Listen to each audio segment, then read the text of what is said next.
Sumatera Halal Destination and Investment Promotion Center, SUMED, mempersatukan segala kekuatan potensial, sumber daya manusia, sumber daya alam, posisi strategis, kondisi geografis, religi, kultur, dan historis untuk keadilan dan kemakmuran rakyat di Sumatera.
Assalamualaikum warahmatullahi wabarakatuh. Selamat sore pemirsa SUMED TV, Sumatera Melayu Center Televisi.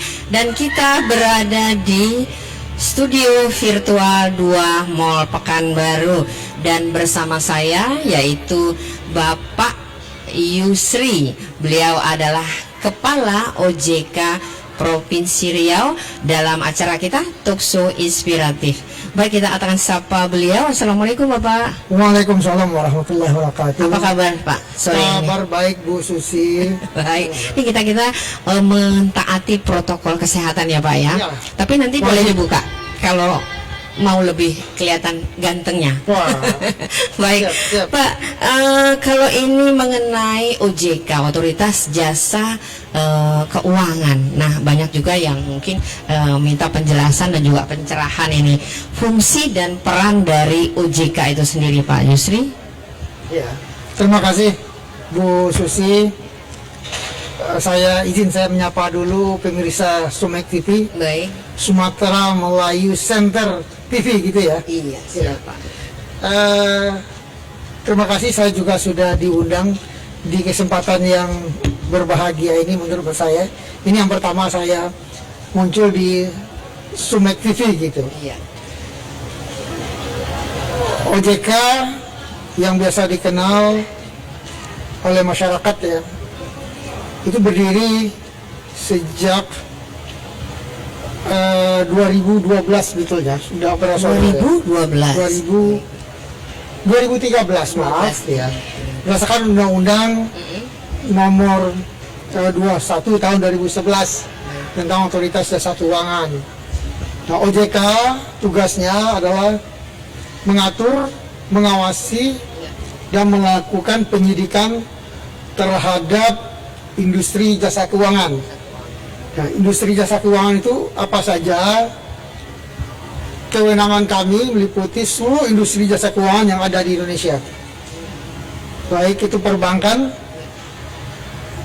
pasar modal, termasuk industri yang di bawah pasar modal, perusahaan sekuritas, gitu ya, perusahaan efek, kemudian juga industri keuangan non-bank seperti asuransi, perusahaan pembiayaan, termasuk ini Jasindo, ya, Rekan ya Pak ya. rekan kita, Rekan sahabat kita, Sumek juga Pak Jasindo nih. ya, termasuk juga dana pensiun, termasuk juga saat ini ada peer-to-peer lending, ya, kemudian seluruh industri jasa keuangan, ya, itu kewenangannya ada di OJK dalam mengatur dan mengawasinya. Dan kami juga memberikan perlindungan ya, kepada masyarakat atau nasabah industri jasa keuangan. Baik. Itu diamanatkan oleh undang-undang. Undang-undang ya Pak ya. Baik, ini kalau seperti yang kita lihat, ini perlindungan semacam apa? Ataukah memang kalau kita mau memakai jasa keuangan atau apapun itu, apakah memang harus melihat dari data yang terdaftar di OJK atau seperti apa nih Pak? Nah, ini pertanyaan yang sangat baik menurut saya. Seluruh industri jasa keuangan tersebut terdaftar dan berizin dari OJK. Nah, kalau ada masyarakat yang ingin berhubungan dengan industri jasa keuangan, silahkan melihat daftarnya di OJK. Lihat saja di website OJK, ya, www.ojk.go.id. Di situ ada daftar industri jasa keuangan yang berizin dan terdaftar di OJK. Kalau seperti perbankan yang umum rasanya nggak perlu lagi ya, Bank Himbara, kemudian BPD, ya, kemudian asuransi Jasindo yang sudah kita kenal lah, rasanya nggak perlu. Kalau ada nama-nama baru yang kita ragukan, silakan seperti fintech atau tadi kita bicara industri investasi ilegal ya. Ya, Pak. Nah, kalau ada penawaran investasi yang sedang ya. marak-maraknya, cek ya, ada Fitup ya. Fitup Kemudian ada juga snack video lagi gitu ya. Nah, tolong cek di OJK. Ini marak sekarang ini gitu. Oh iya, berarti ini bisa dicek di OJK apakah terdaftar. Artinya kalau memang terdaftar, apakah itu berarti terjamin atau seperti apa ya Pak ya? Dari sisi legalitasnya. Legalitas gitu. ya. Kalau bisnis itu pasti ada risiko. Iya, Ya. betul. Itu khusus sih. Iya, mungkin Pak bisa ini jelaskan lagi nih. Kalau misalnya OJK tadi kan banyak sekali nih tentang asuransi dan lain-lain sebagainya ya. Hampir 20 ya sekitar 18.000 triliun aset lah yang diawasi oleh OJK. Oleh OJK yang berputar di masa Perbankan itu hampir 9.000 triliun. Wow, luar biasa nih.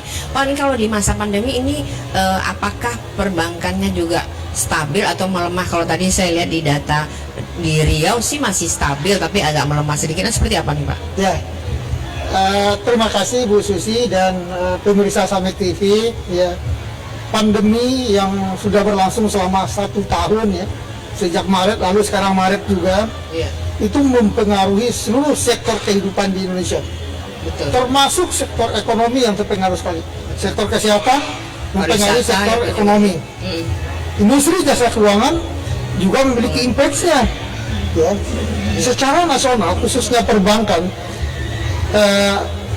dari sisi kredit dia mengalami pertumbuhan yang negatif, 2,41% pertumbuhan negatifnya.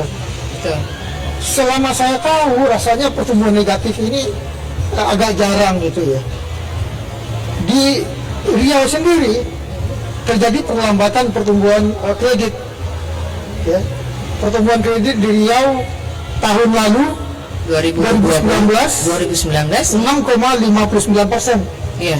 Tahun ini 3,81%. Ya, walaupun terjadi perlambatan pertumbuhan kredit, tetapi saya masih tetap bersyukur gitu. Kalau kita bandingkan dengan angka nasional tadi yang pertumbuhannya kontraksinya menjadi negatif 2,41%. Riau artinya masih menggeliat lah. Masih bertumbuh ya Pak ya? Juga dengan pertumbuhan ekonomi Riau yang relatif tidak begitu dalam jatuhnya.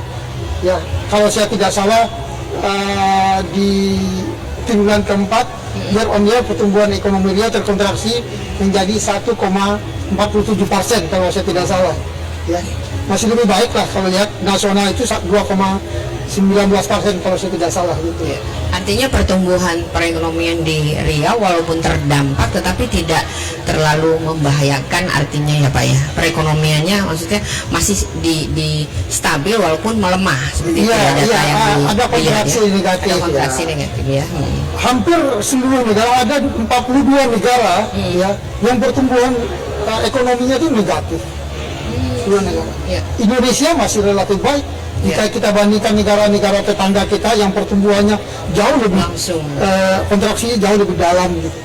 Kita masih terbantu ya, dengan kebijakan yang dikeluarkan oleh pemerintah ya untuk mampu menahan kejatuhan ekonomi kita. Iya. Nah Pak, kalau dipikir kalau misalnya mengenai sosialisasi kan banyak juga ketika orang sudah menggunakan jasa keuangan atau apapun itu, ketika sudah terjadi baru mereka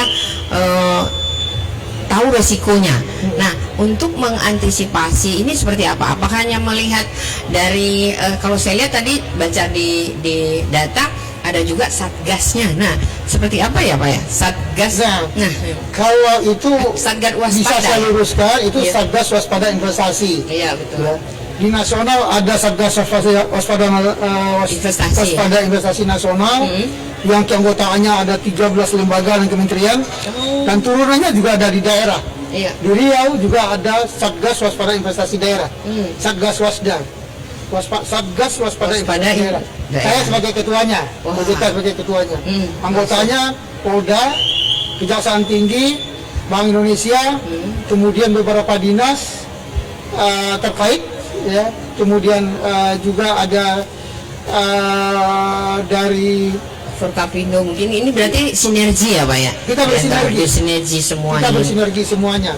Nah ini fungsinya lebih ke mana ini Pak? Nah, Pengawasan, fungsi utamanya adalah koordinasi koordinasi. di antara anggota Satgas. Ya, kalau ada pengaduan masyarakat, Ya. laporan masyarakat, kalau atau kita sendiri yang menemukan di lapangan Ya. ada tawaran investasi, nah tawaran investasi ini kita koordinasikan. Oh, Ya. oke. Kita laporkan, ya. Kita cek ini ada izinnya apa tidak gitu. Banyak sekarang, terutama di daerah-daerah remote area, ya itu banyak penawaran-penawaran investasi. Ya. Kalau di kota mungkin tidak semarak ya, remote area. Tapi di daerah-daerah remote area yang tingkat informasinya sangat terbatas, di situ banyak penawaran-penawaran investasi yang menggoda masyarakat Betul, gitu. betul. Yang imbal hasilnya begitu besar. Katakan dia investasi 10 juta, tiap bulan dia bisa menerima 3 juta, 3 juta, 3 juta gitu. Betul. Nah karena baru-baru ini juga ada beberapa daerah, maksudnya kabupaten yang terimbas nih baru-baru nih kalau kita lihat ya. Nah ini kan sosialisasi dan juga mungkin edukasi ke bawahnya mungkin bisa dilakukan ya Pak ya. Berarti dengan satgas tadi ya, satgas waspada investasi. Kami bersama perbankan, bersama anggota Satgas melakukan edukasi kepada masyarakat. Ya mungkin selama pandemi ini agak sedikit kendor ya. Ya. Kita harus ada social distancing, ya agak, tetapi secara virtual kita rutin. Ini Pak Bani juga suka kita libatkan gitu. Jasindo ya Pak ya. Ini Jasindo. Baik. Nah kalau tadi ada Satgas Waspada Investasi. Nah dari masyarakatnya sendiri tentu juga harus waspada dulu sebelum mereka melakukan beberapa penggunaan jasa keuangan tadi ya Pak Yusri ya. Nah kita akan ada di season kedua nih Pak. Mungkin ada kendala yang untuk sosialisasinya, ataukah kendala dari masyarakatnya sendiri yang seperti tadi kita lihat biasanya sesudah terjadi baru mereka menyadari oh ini kayaknya harus ada, kita lihat di data base-nya OJK di internet tadi ya Pak ya, apakah terdaftar atau tidak. Baik, kita akan lanjutkan setelah ini ya Pak ya. Baik pemirsa, kami akan kembali setelah pariwara yang berikut ini.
Baik pemirsa, masih di Talkshow Inspiratif bersama Sumek TV Sumatera Melayu Center Televisi, dan kami masih berada di studio 2 virtual Mall Pekanbaru bersama Kepala OJK Provinsi Riau, yaitu Bapak Yusri.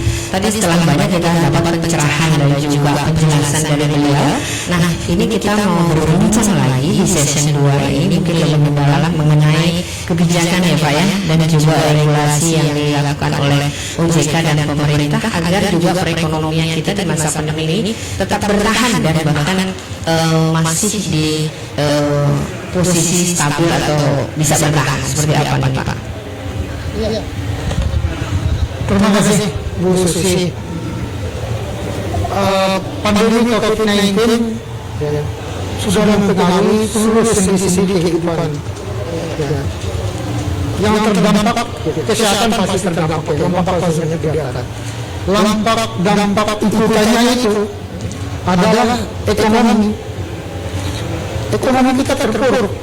Pertumbuhan ekonomi kita 2019 yang lalu ada di angka 5%. Akibat pandemi ini, di triwulan kedua pertumbuhan ekonomi kita sampai negatif 5,32%. Negatif triwulan kedua 2020. Ya, sedikit membaik. Ini puncaknya, ini titik ke bawahnya triwulan kedua.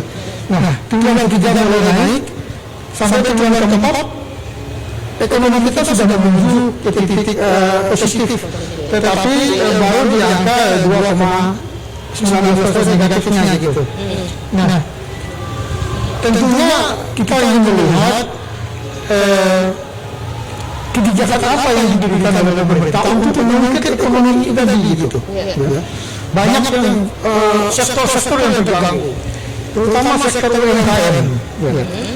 Krisis moneter yang lalu, krisis global yang lalu 2010, krisis global itu 2008, krisis moneter 1998. Sektor UMKM masih baik saja gitu. Nah, sekarang itu semua sektor terdampak. Sektor pariwisata, sektor perdagangan, yang tidak terganggu itu hanya kesehatan. Sektor kesehatan, karena orang butuh fasilitas kesehatan.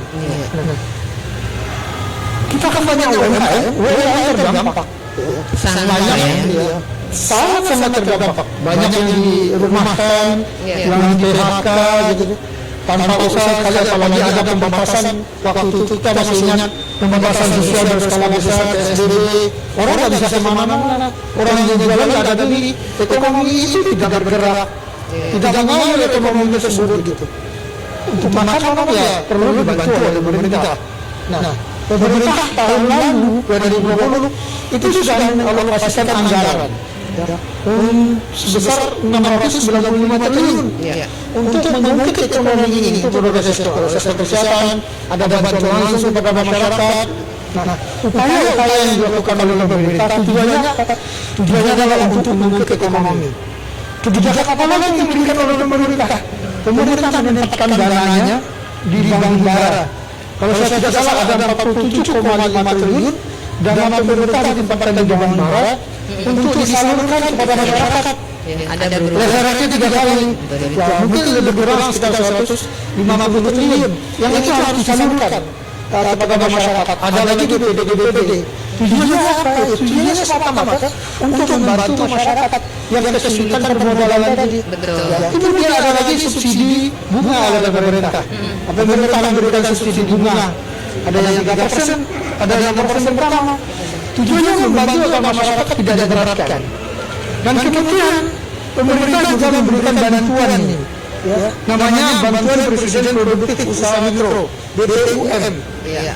Besarnya 2,4 juta untuk masing-masing pelaku UMKM. Iya, BLT juga ada ya. Beliau itu yang menerima manfaat itu jumlahnya 273.555 orang. Untuk UMKM ya, Pak. UMKM. Betul. Nah, itulah kebijakan-kebijakan yang dikeluarkan oleh pemerintah untuk mengungkit ekonomi tadi Dan meringankan beban dan meringankan beban masyarakat. Nah, OJK juga dengan perannya memberikan kebijakan yang diberikan oleh Bank Indonesia oleh OJK, terutama memberikan relaksasi. betul.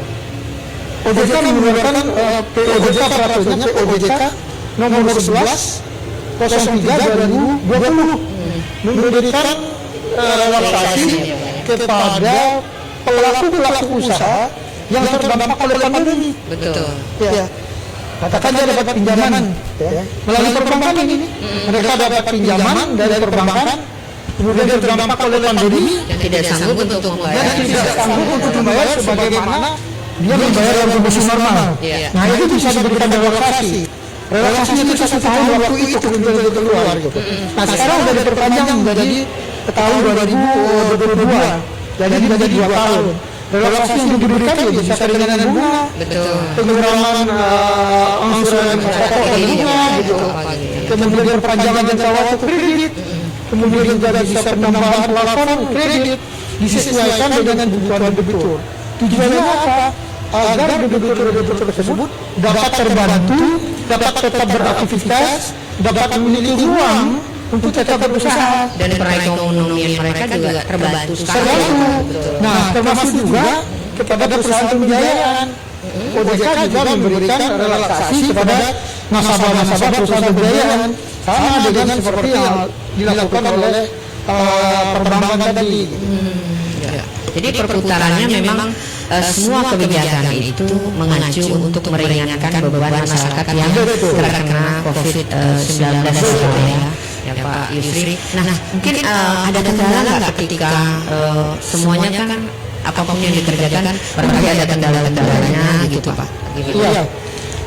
Saya melihat secara umum ini bisa berjalan dengan baik ya. Kita melihat capaian penyaluran PEN di Riau. Penyaluran PEN di Riau itu jumlahnya sebentar. Ya, itu ada 4,7 triliun rupiah. 4.790 miliar. Ya. Dengan jumlah debitur 45.835 debitur. Ya. Kemudian kebijakan pemberian relaksasi tadi yang diberikan oleh perbankan sampai posisi 1 Februari 2021 itu jumlahnya 117.424 debitur dengan nilai 12,7 triliun. Itu yang diberikan relaksasi oleh perbankan. Kemudian perusahaan pembiayaan relaksasi diberikan kepada 129.566 debitur dengan nilai 5 triliun lebih rupiah. Totalnya dengan kedua perbankan dengan perusahaan pembiayaan tadi lebih kurang 17,7 triliun. Angka yang menurut saya dan sangat signifikan dalam membantu perekonomian di Riau ini. Nah, tadi sudah dilakukan sinergi, lalu ada sosialisasi dan juga dibentuk Satgas Waspada Investasi. Nah, dengan hal-hal dan juga kebijakan serta regulasi yang dilakukan oleh pemerintah dan OJK ini kalau dibilang Pak Yusri maksimal juga ada lagi yang 2021 ini programnya yang untuk meningkatkan atau seperti apa? Atau program ini dimaksimalkan atau seperti apa? Kita akan selalu mencermati ya bagaimana harapan dari perekonomian, ya, harapan pasar. Ya. Kita akan mencermati. Kita akan selalu mensupport ekonomi ini untuk terus bergeliat. Dan terus ada evaluasi ke depannya. Terus ada evaluasi, terus ada inovatif. Intinya ekonomi ini terus bergeliat. Masyarakat terbantu, ekonomi ini terungkit, pertumbuhan ekonomi bisa positif. Tahun 2021 pemerintah menargetkan pertumbuhan ekonomi itu 5%. 5%. Itulah yang kita gapai bersama, bersinergi, OJK, Bank Indonesia, pemerintah bersama Prokopindo dan semua decision maker yang ada juga ya Pak. Kita juga pelaku usaha mikro, UMKM dan semua usaha yang berlaku. Nah, kalau Bapak sebagai kepala OJK Provinsi Riau, ini apa harapan untuk masyarakat di Riau juga dan juga dengan sinergi partner tadi seperti apa nih Pak harapan ini? harapannya tentunya kebijakan yang sudah dikeluarkan oleh pemerintah ya, tahun 2021 ini pemerintah sudah mengalokasikan juga anggaran 688 triliun untuk mengungkit ekonomi kita ya, harapannya tentunya pelaku usaha bisa memanfaatkan ya, bisa memanfaatkan kebijakan yang sudah dikeluarkan oleh pemerintah oleh OJK ya, Bank Indonesia ya. Bagaimana kita bersama-sama bersinergi untuk mengungkit ekonomi ini. Satu hal yang paling penting, bagaimana masyarakat ya, bisa menerapkan protokol kesehatannya dengan disiplin. Tanpa protokol kesehatan, tentunya kita akan sulit bangkit. Ya. Dengan menggunakan tetap mematuhi protokol kesehatan, semua usaha dan juga usaha yang dilakukan oleh masyarakat ini tetap terjaga ya Pak ya, dan juga pemerintah bersama OJK membuat regulasi dan juga kebijakan ini tetap melakukan evaluasi terhadap program-program yang dilakukan. Nah mungkin sekali lagi yang ingin disampaikan kepada masyarakat Provinsi Riau nih Pak, terutama untuk yang memang mau menggunakan jasa OJK atau yang ingin waspada, apakah bisa langsung melihat ke websitenya atau seperti apa nih Pak? Ya, pertama saya harapkan kepada masyarakat yang membutuhkan pembiayaan untuk berusaha, silakan datang ke perbankan. Perbankan cukup likuiditas, likuiditasnya cukup untuk membantu masyarakat yang butuh pembiayaan untuk modal usaha. Itu pertama. Yang kedua, masyarakat ya, jangan sampai tertipu dengan rayuan investasi ilegal. Investasi bodong. Ya. Ada beberapa hal yang menjadi kiatnya. Pertama, cek legalitasnya. Cek legalitas perusahaan tadi ya. Perusahaan tadi. Katakan ada perusahaan yang menawarkan investasi. Cek legalitasnya. Izinnya dari mana? Ada izinnya atau tidak? Izinnya itu sesuai nggak dengan aktivitas yang dilakukan? Atau lihat di online bisa ya Pak ya? Dicek di online bisa ya Pak ya? Legalitas. Ya dicek. Katanya tanyakan cek izinnya dari mana? Kalau izinnya dari Bapepti, cek Bapepti ada apa enggak gitu. Ya, silakan dicek. Cek dari BKPM ya, cek BKPM gitu. Websitenya BKPM. Sekarang kan semuanya sudah serba online. Yang kemudian yang kedua, cek kewajarannya. Ya. Legal, logis, wajar gitu. Logis nggak inovasi yang diberikannya gitu. Biasanya investasi ilegal itu inovasi yang diberikan itu sangat tidak logis. Bahkan 300% ya Pak. Ya bahkan sebulan ada yang 30%. Kalau 30% sebulan, setahun berarti 360%.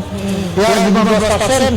Perbankan saja saat ini suku bunga perbankan saja deposito hanya 3-4% gitu.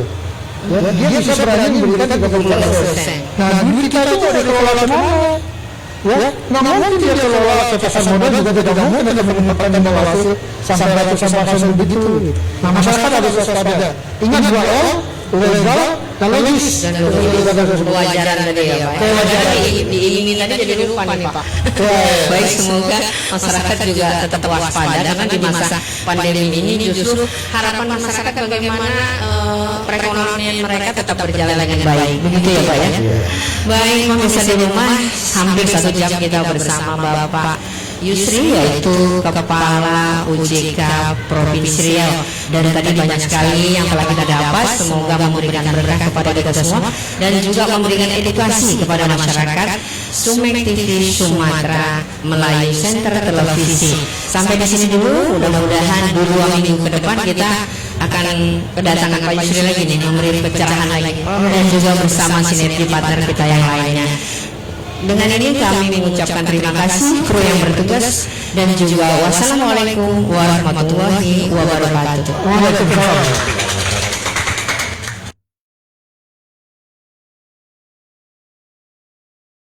Waalaikumsalam.